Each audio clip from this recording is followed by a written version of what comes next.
Take off your sandals, for the place you are standing is holy ground.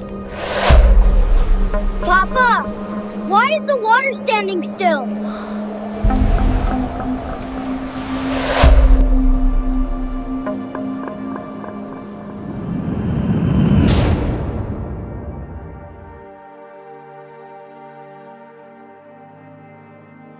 If this is your first time here, where ancient truth meets modern reflection, please consider supporting us with a like and a quiet act of subscription. Your presence gives us the strength to keep telling these eternal stories with reverence and with trembling hearts. Thank you, and may your journey be lit by a truth that walks beside you. And now, let us return to the moment when blood began to cry out from the heart of Egypt. The river shimmered red under the evening sun, but it was not blood. Not yet.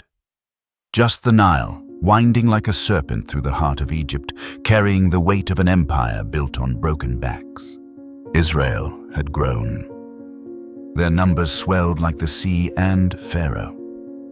He feared the flood. They are too many, he whispered to his council. If war breaks out, they will join our enemies. And so fear gave birth to policy. Cruelty became law. Chains replaced wages. Whips replaced names. The children of Abraham, once honored guests in Joseph's Egypt, were now beasts of burden, stacking stones for temples to foreign gods, burying their youth beneath bricks and sand. And heaven was silent. No fire, no voice, no deliverer. Only the sound of hammers echoing through the valley, and the unspoken question in every crushed heart: has God forgotten his promise? But promises, real ones, don't vanish in silence. They take root in darkness. Every groan beneath the yoke, every tear in the straw pits was a seed. And the soil of suffering, though bitter, though cruel, was rich with the hunger of hope. Midwives were ordered to kill, to take every newborn son of the Hebrews and cast him to death.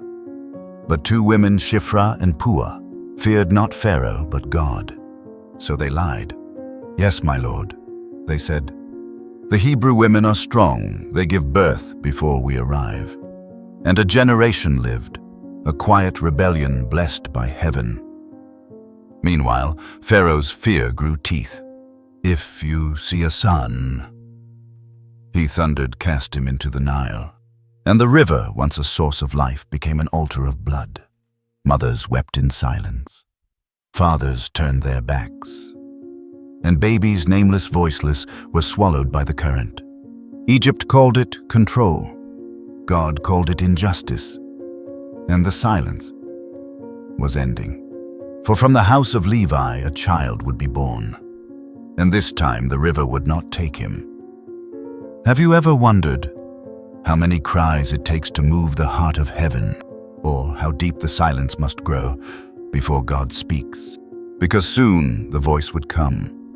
Not with thunder, not yet, but with the sound of a basket brushing softly against the reeds of the Nile.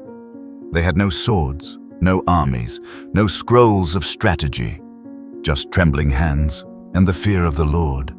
Shiphrah and Puah, women of no title, no lineage worth recording, no voice in the courts of Pharaoh, stood between life and death. And they chose life. The order was clear. Kill every Hebrew son at birth, no trial, no exceptions, just cold obedience to fear. But fear bowed to reverence. We cannot, they whispered. The babies cry and heaven listens. And so they did not kill. They lied, yes, but it was a lie steeped in faith. And God smiled. The scripture says, because the midwives feared God, he gave them families of their own. Exodus 1:21. Because when the world rewards cruelty, God honors courage born in secret. And then within that defiant silence, a child was born, a son, from the house of Levi. His cries were like any newborns, but the fear they stirred was unlike any before. For his mother Jochebed knew what Pharaoh had commanded. And so for 3 months she hid him. Each time he stirred, she sang softly, Each time he whimpered, she wept in prayer. Oh, but babies grow, and so does danger. When she could no longer keep him hidden, she crafted a basket, not a cradle, a coffin made of faith, sealed with tar, lined with linen, and floated on the very river that had swallowed so many. She did not give him to the Nile. She gave him to God. The basket drifted, guided by unseen hands, carried by waters that once served death, now obeying destiny, down the river, toward Pharaoh's own daughter. She was bathing the symbol of Egypt's glory, surrounded by maids and perfumes and polished gold when she saw it. A basket, a child, a Hebrew boy.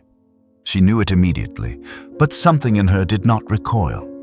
She reached down and lifted life out of the river. Then a whisper in the reeds. His sister Miriam, watching from afar, rushed forward. "Shall I fetch a Hebrew woman to nurse him for you?"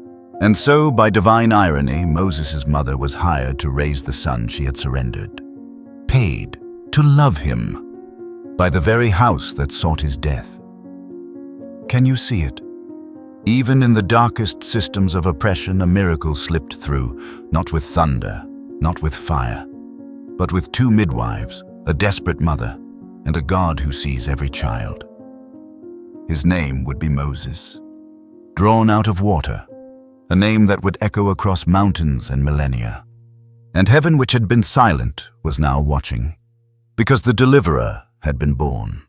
He was raised in a palace, taught in the language of empires, fed with the gold of Egypt, but nursed by the prayers of a slave. And though his garments bore the scent of Pharaoh's court, his blood pulsed with the cry of his people.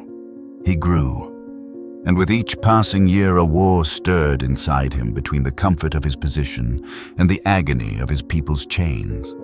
Until one day, the war spilled into the open, and everything changed. He walked among them not as a prince, not yet as a prophet, but as a man caught between two worlds. The Hebrews eyed him with suspicion. The Egyptians spoke to him with respect, but inside Moses, something was breaking. One day he saw it, an Egyptian taskmaster beating a Hebrew slave, beating him like an animal, like a thing. The fire rose. No command from heaven, no voice from a bush, just fury, old ancient boiling fury. And he struck. The Egyptian collapsed lifeless. Sand covered the evidence, but not the guilt, because violence, even when it defends, still leaves a mark on the soul. The next day he tried to intervene again, this time between two Hebrews fighting. But one turned to him and sneered. "Who made you ruler and judge over us? Are you going to kill me like you killed the Egyptian?" And suddenly the palace felt far away.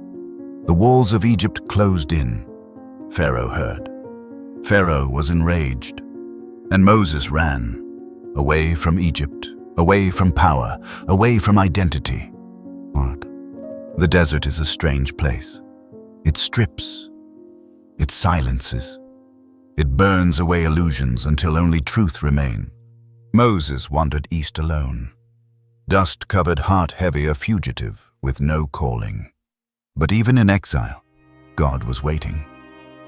In the land of Midian, he sat beside a well. A simple place. No thrones, no tablets, just water and a moment of kindness. 7 sisters approached shepherd girls, harassed by rough men. Moses, tired, thirsty, grieving, stood and defended them. He still fought for the weak, even without a title, even with no witnesses, and that was enough. They brought him to their father, Reuel, also called Jethro. And Moses found something he'd never truly had before: peace. He married Zipporah. He had a son. He tended sheep. And 40 years passed. But calling does not die in the desert. It waits. God was silent, but not absent. Each crack in the rocks, each path worn by sheep feet, was shaping him. The fire was still there, just buried deeper now. Because sometimes God does not speak until we are emptied, until the noise of Egypt has faded, and we are finally ready to hear the flame. The morning was like any other. Sunrise broke over the hills, sheep grazed, rocks lay still, and Moses walked. But destiny does not always shout. Sometimes it flickers. There on the side of Horeb a bush burned, but the branches were not consumed. No smoke, no ash, just fire alive, pure untouched. He turned aside. Curiosity, yes. But something deeper pulled him. A whisper, unspoken. And then a voice. Moses. Moses. He froze. The air changed. The earth itself seemed to lean in. Here I am, he answered. Do not come any closer, the voice warned. Take off your sandals. The ground where you stand is holy. He obeyed, bare feet against sacred soil, heart trembling like the leaves before him. I am the God of your father, the God of Abraham, Isaac, and Jacob. Moses hid his face. He was afraid to look upon God. But God kept speaking. I have seen the misery of my people in Egypt. I have heard their cries. I know their pain, and I have come down to rescue them. Then the impossible. So now go. I am sending you to Pharaoh to bring my people out of Egypt. Moses recoiled.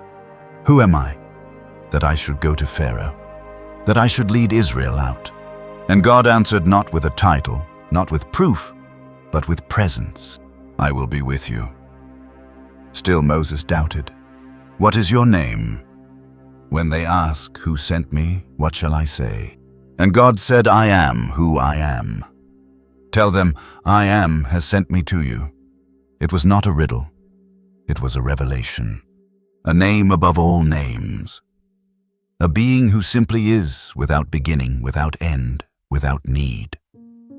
Still, Moses hesitated. What if they don't believe me? God gave him signs.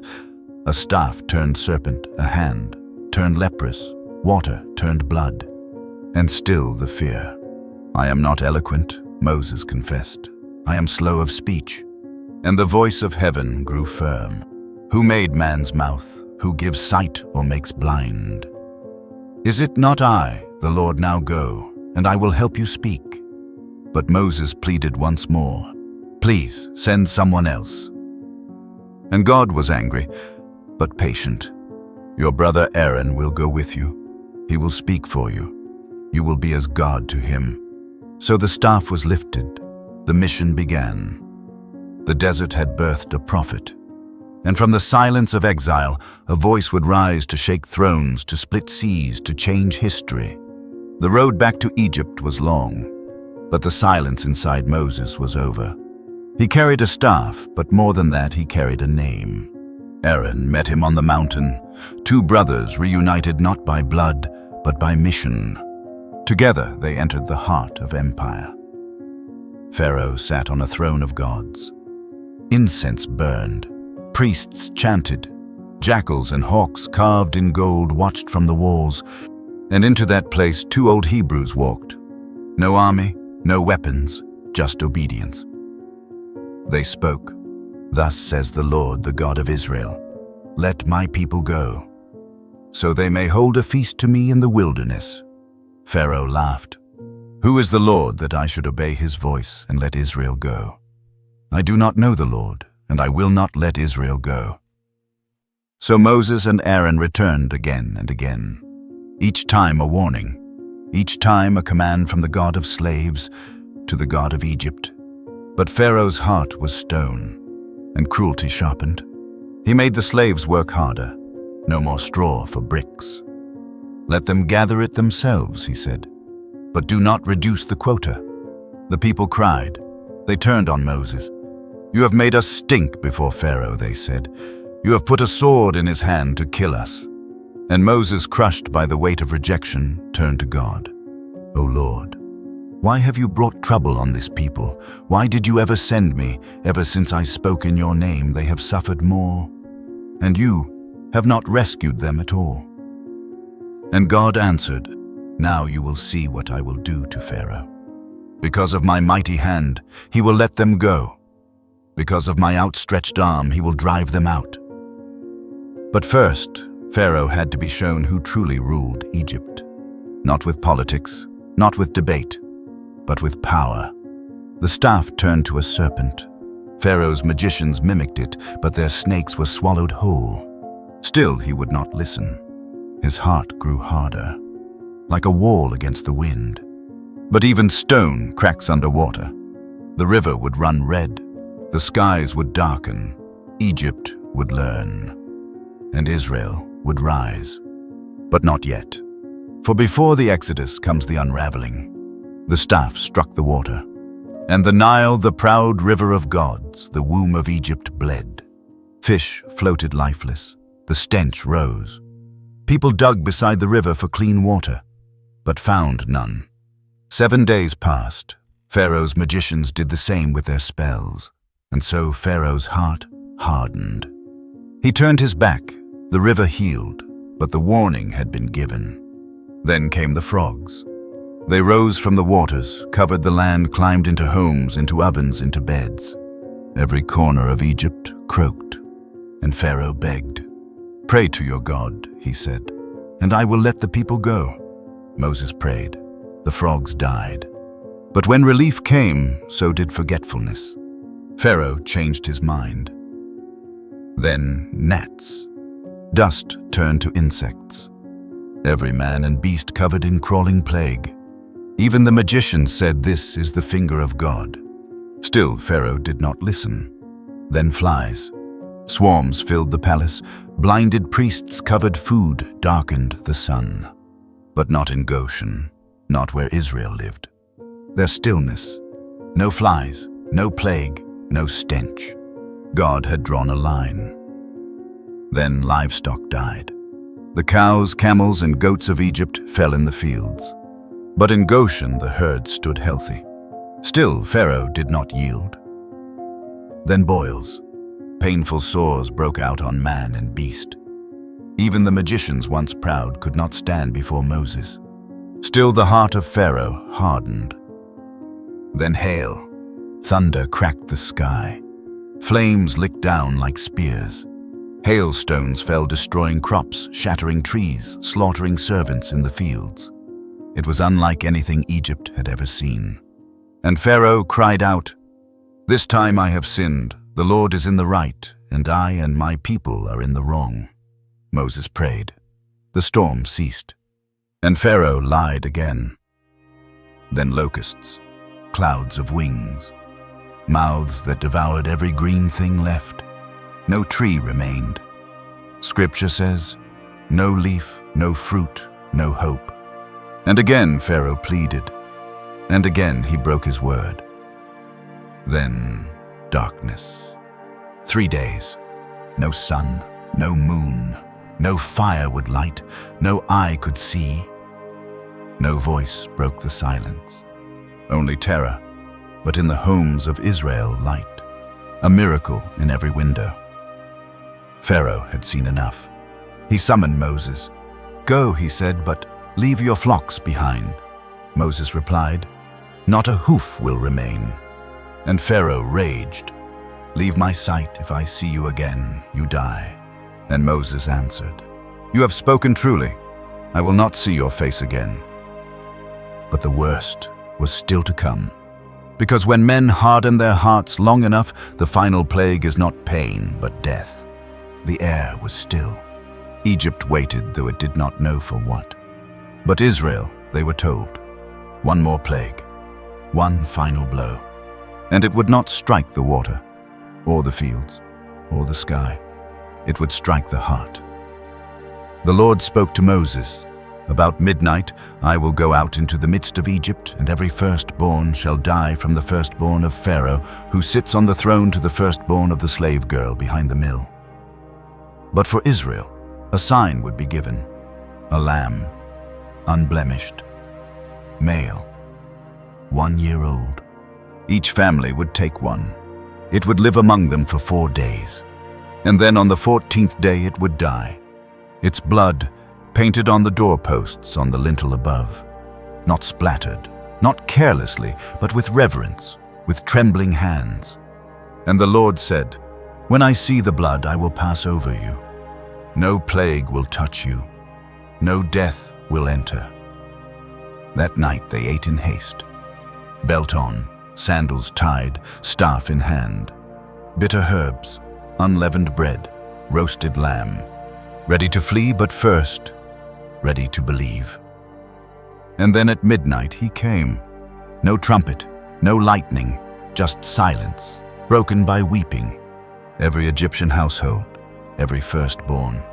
Pharaoh's palace was no different.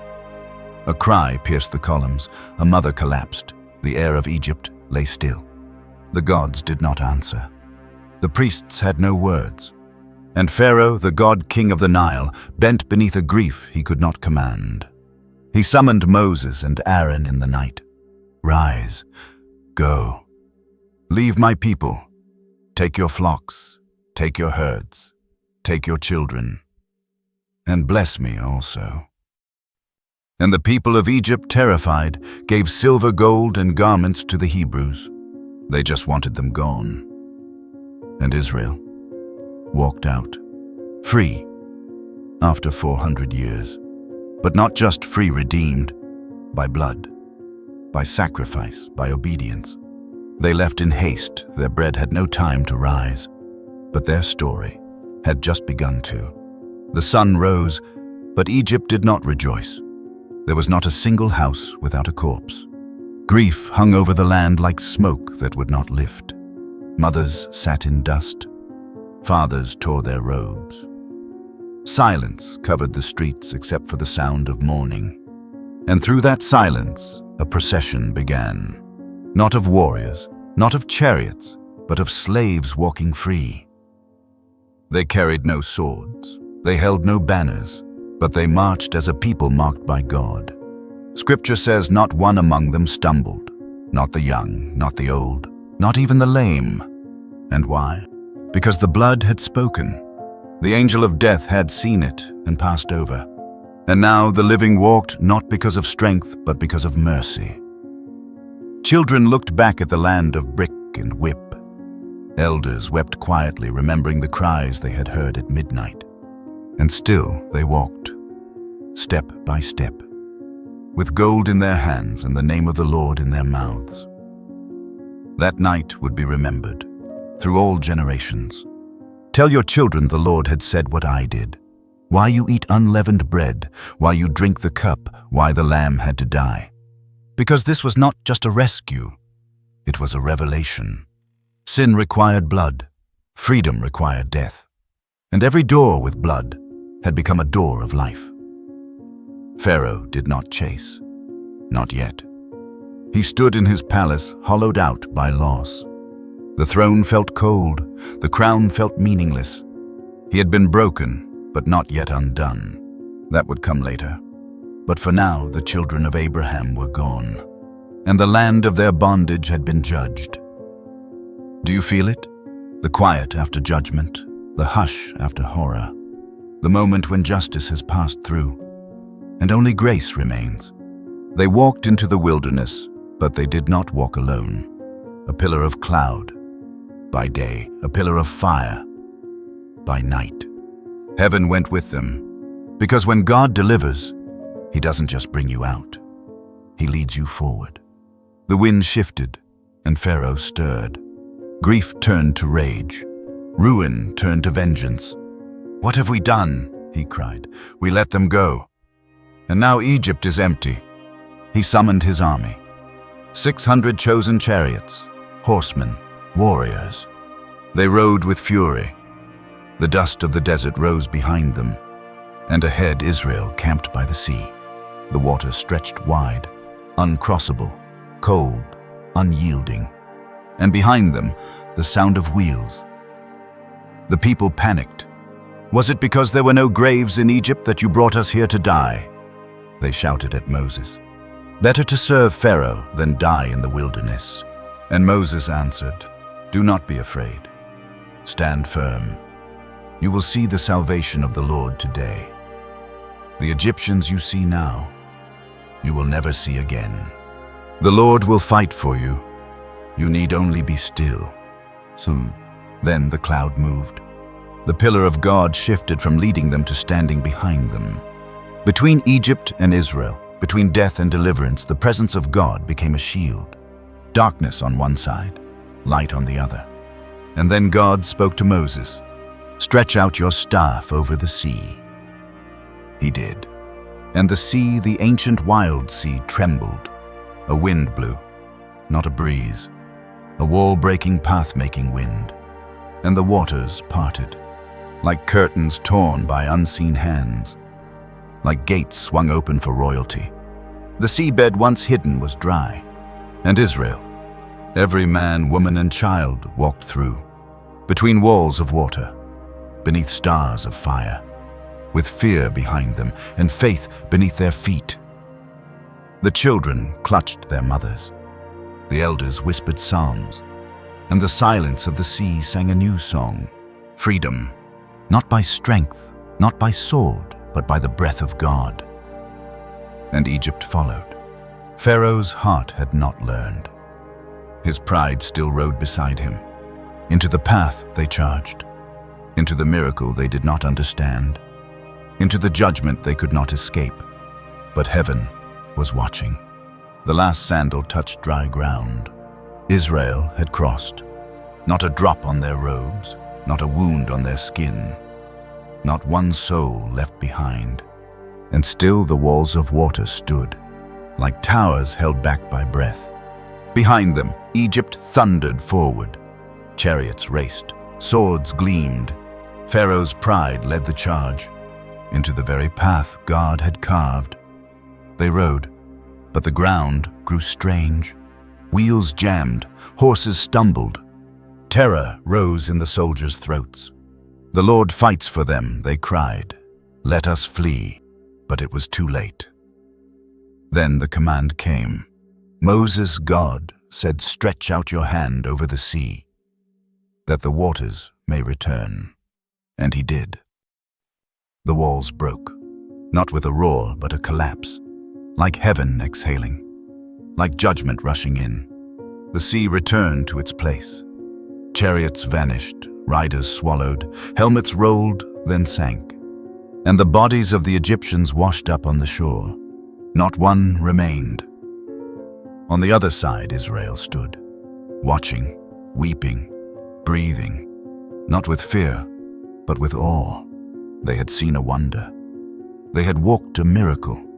The God of Abraham, not distant, not silent, but mighty, present, delivering. That day they saw his hand, and they feared him, and they believed. Not just in stories, not just in promises, but in power.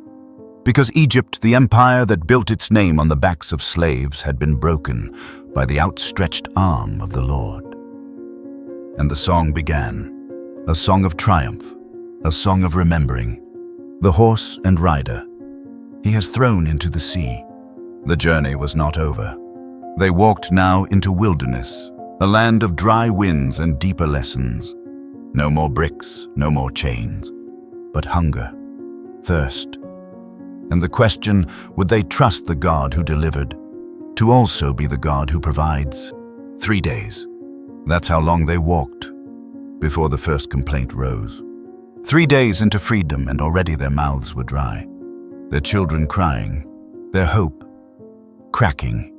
And then they saw it water, an oasis.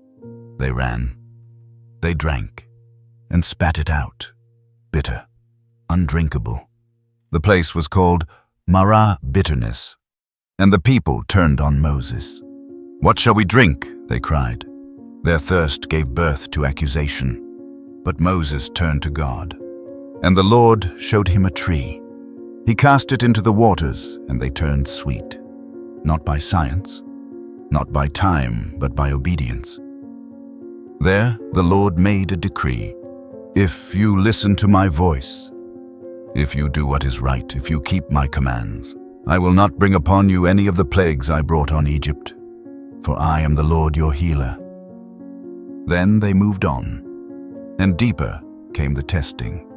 In the wilderness of sin they hungered, and again they grumbled. "If only we had died in Egypt," they said. "There we had pots of meat. Here we have nothing. Freedom forgotten, miracles dismissed, the heart exposed. And still God provided. That evening, quail covered the camp, meat in the desert. And in the morning, something stranger, a fine, flaky substance lay on the ground like frost. They called it manna. "What is it?" they asked. And Moses said, "It is the bread the Lord has given you to eat." But with manna came instruction. Gather only what you need for each day, no more, no less. Some ignored, they hoarded, and it rotted. Worms, stench, spoiled obedience. But on the 6th day a double portion, because the 7th was holy. Rest, a command not just to stop working, but to trust that God would keep providing even when you did nothing. He fed them with mystery. He trained their souls through bread that melted in the sun. Because the wilderness was not about distance, it was about dependence. Not about where they walked, but how they trusted. And still some hearts wandered. Because freedom on the outside means nothing if chains still bind within. They moved forward, step by step. But the thirst returned. This time, fiercer. Their mouths cracked, their children fainted. And again they quarreled. "Why did you bring us out of Egypt, to kill us with thirst?" They were ready to stone Moses. And Moses cried out, "What shall I do with these people? They are almost ready to kill me." And the Lord answered, "Take your staff, the one that struck the Nile, and go. Strike the rock at Horeb. Water will come out." Before the elders, Moses lifted his hand. The staff struck stone, and from lifeless rock life poured forth. Streams in the desert, grace in the midst of rebellion. The place was named Massa and Meribah, testing and quarreling, because there they asked, "Is the Lord among us or not?" But even as they drank, another threat approached. The Amalekites, warriors of the wilderness. They struck the rear, the weak, the weary. And for the first time, Israel had to fight. Moses said to Joshua, "Choose men and go out to fight Amalek. Tomorrow I will stand on the hilltop with the staff of God in my hand." The battle raged below. Joshua led with sword, but on the hill the real war was waged. Moses lifted his hands, and as long as his arms were raised, Israel prevailed. But when he grew tired, Amalek advanced. So Aaron and Hur stood beside him, one on each side. They placed a stone under him, held up his arms, steadied his hands until sunset.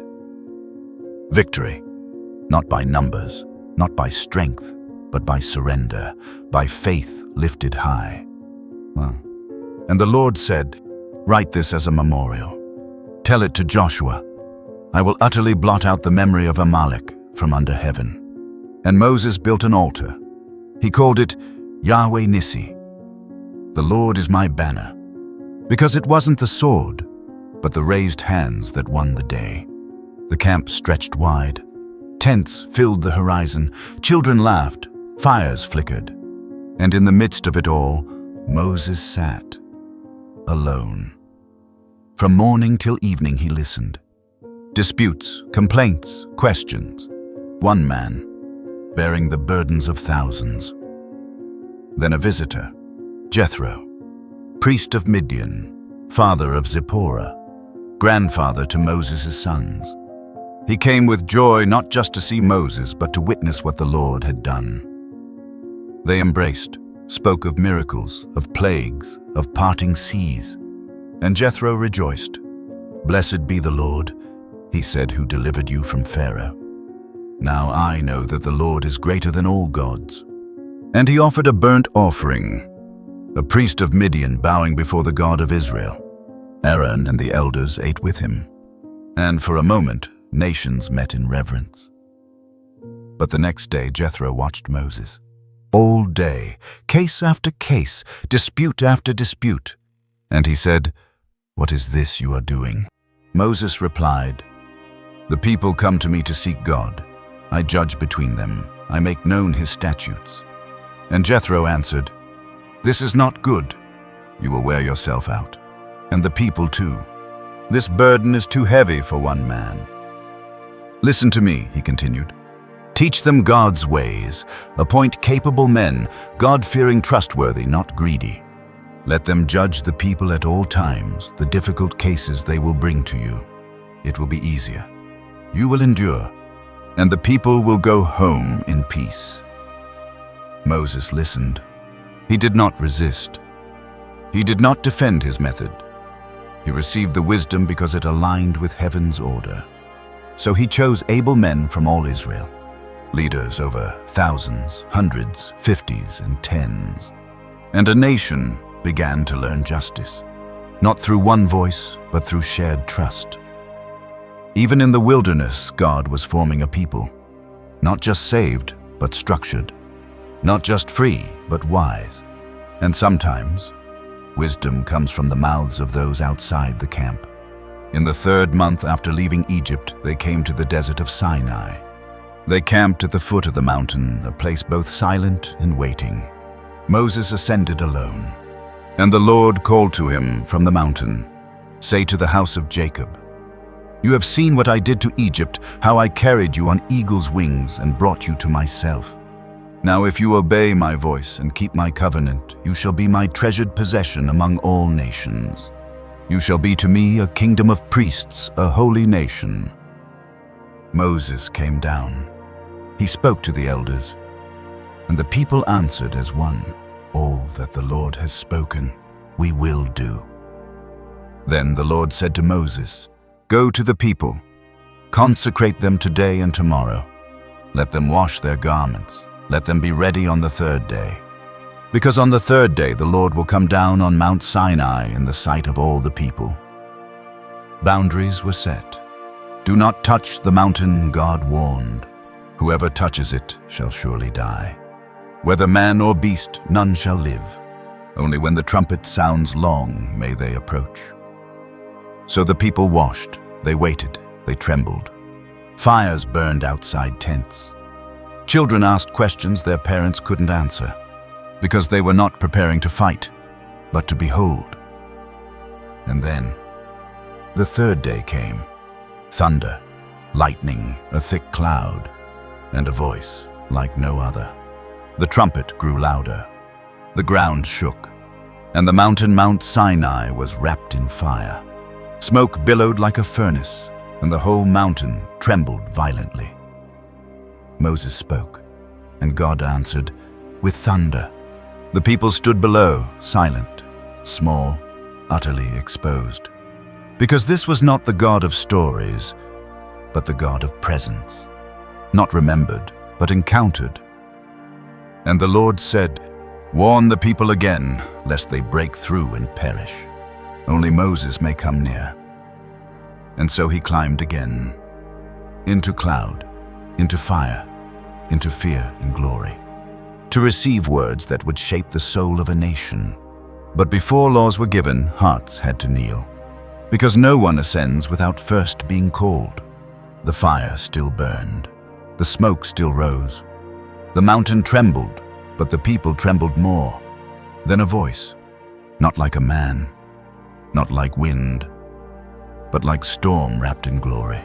And he spoke, "I am the Lord your God, who brought you out of the land of Egypt, out of the house of slavery. You shall have no other gods before me.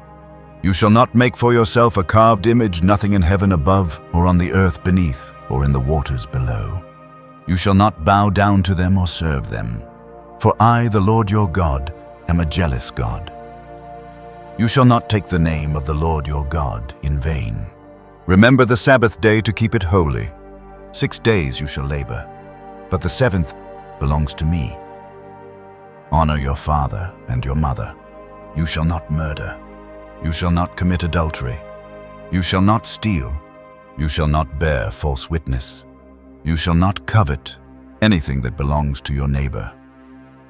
10 words, spoken in fire, etched in thunder, written not just on stone but on destiny. And the people heard it all, and they begged, "Do not let God speak to us anymore, or we will die. You speak to us, Moses, and we will listen." And Moses said, "Do not be afraid. God has come to test you. so that the fear of him may be before you, that you may not sin. So the people stood at a distance, but Moses drew near into the thick darkness where God was. Because holiness isn't safe, but it is good. And the God who speaks with fire also writes with mercy. And his law is love formed into command. Moses came down with words, not just commands, but covenant. He told the people everything the Lord had said, and they answered with one voice, "All that the Lord has spoken, we will do." So Moses wrote, line by line, word by word. He carved eternity into ink. The book of the covenant was born. Then he built. At the foot of the mountain, he raised an altar, 12 stone pillars for the 12 tribes. And young men offered sacrifices, oxen, burnt offerings, peace offerings.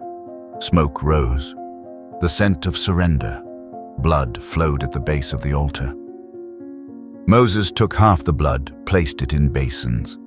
The other half he threw against the altar. Then he took the book, and he read it aloud, every word, not just heard once, but now sealed in memory. And the people cried out again, "All that the Lord has said, we will do and we will obey." Then Moses did something no prophet had done before. He took the blood from the basin and he scattered it on the people, sprinkled them with covenant. And he said, "This is the blood of the covenant that the Lord has made with you in accordance with all these words." It was not pretty, it was not clean, but it was holy. Because covenant is never forged without cost. They had seen water part, they had seen bread fall, but now they saw blood speak. And it said, "You are mine, I am yours. This is forever." And then God invited them higher. Moses, Aaron, Nadab, Abihu, 70 elders. They ascended. And Scripture says, they saw the God of Israel. Under his feet a pavement of sapphire, clear as the sky itself. They saw, and they lived. Because the God who gives law also gives himself. Moses went higher, into the cloud, into the fire, into 40 days of glory. The Lord gave him tablets of stone, written by the finger of God. Law, eternal, unbreakable. Instructions followed for the tabernacle, for the ark, for the dwelling place of heaven on earth. But below, time moved differently. The people waited, then questioned, then grew restless. They turned to Aaron. "Make us gods," they said, "who will go before us." As for this Moses, we don't know what happened to him. And Aaron did not resist. "Bring me your gold," he said. And they did. Earrings, bracelets, necklaces. He melted them, he shaped them. And from the fire, a calf, a golden idol. And they said, "These are your gods, O Israel, who brought you out of Egypt." Then they built an altar. They called for a feast. And they rose early, offered sacrifices, ate, drank. And Scripture says, they rose up to play, laughter, dancing, shouting, but not in worship, in rebellion.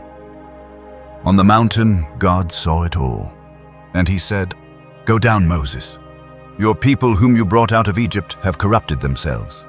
They have turned aside quickly from the way I commanded. Now leave me alone, so my wrath may burn against them, and I will make of you a great nation." But Moses stood in the gap. He pleaded, "Why should your anger burn against your people whom you brought out with great power? Turn from your wrath. Remember Abraham, Isaac, Israel. You swore to them." And the Lord relented. But Moses descended, tablets in hand, eyes fixed. And what he saw broke him, the dancing, the idol, the laughter. He hurled the tablets, shattered them at the base of the mountain. Then he burned the calf, ground it to powder, scattered it on water, made them drink. bitter gold, to remember their betrayal. And he turned to Aaron. What did these people do to you that you brought such sin upon them? And Aaron replied, You know how prone they are to evil. They gave me gold, and out came this calf. Moses stood again alone. He cried, Whoever is for the Lord, come to me. And the sons of Levi came. That day they cleansed the camp with sorrow, with sword. And the cost was heavy, because sin always costs. Even when you are chosen, the camp was quiet now. Ashes lingered, the calf was gone, but the wound remained. Sin had entered the covenant, and Moses stood in the breach. Sat. He took his tent and pitched it outside the camp, far from the people. He called it the tent of meeting, and there he met with God, face to face as a man speaks with his friend. And Moses pleaded, You have said, I know you by name. You have found favor with me. If I have found favor, teach me your ways, that I may know you. And remember, this nation is your people. But the Lord said, My presence will go with you. I will give you rest. Still, Moses pressed, If your presence does not go with us, do not send us up from here. How will anyone know that we are your people unless you go with us? What else will distinguish us from all other nations? And the Lord replied, I will do the very thing you ask, for you have found favor in my eyes, and I know you by name. Then Moses dared to ask what no man had asked before. Please, show me your glory. And God said, I will make all my goodness pass before you, and I will proclaim my name the Lord in your presence. I will have mercy on whom I have mercy.